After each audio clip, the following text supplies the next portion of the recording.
Last time I stood here, I was not allowed to speak. I was not allowed to speak. But the ruling party has paid a very heavy price for throttling the voice of one MP. मुझे बैठाने का चक्कर में जनता ने आपके 63 सदस्यों 63 जन को परमानेंटली बैठा दिया.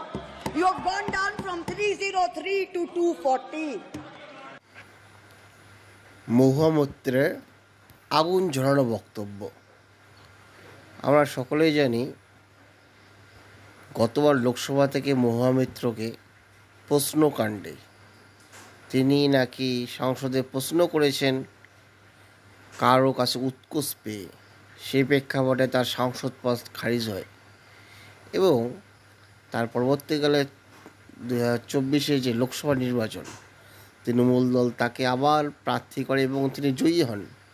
এবং সেই প্রেক্ষাপটে মহুয়ামৈত্রের বক্তব্য যে বিজেপি সরকার তার কণ্ঠ রোধ করার জন্য যৎপর নির্দিষ্ট ব্যবস্থা করেছে, সেই প্রেক্ষাপটে তিনি তাদের বিজেপি দলকে শিক্ষা দিয়েছে দেশের জনগণ।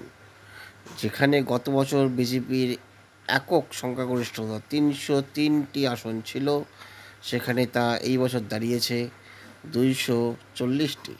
সেই প্রেক্ষাপটেই তিনি বললেন যে আমাকে বসানোর ফলে যা হয়েছে আপনাদের 63টি আসন কমে গিয়েছে।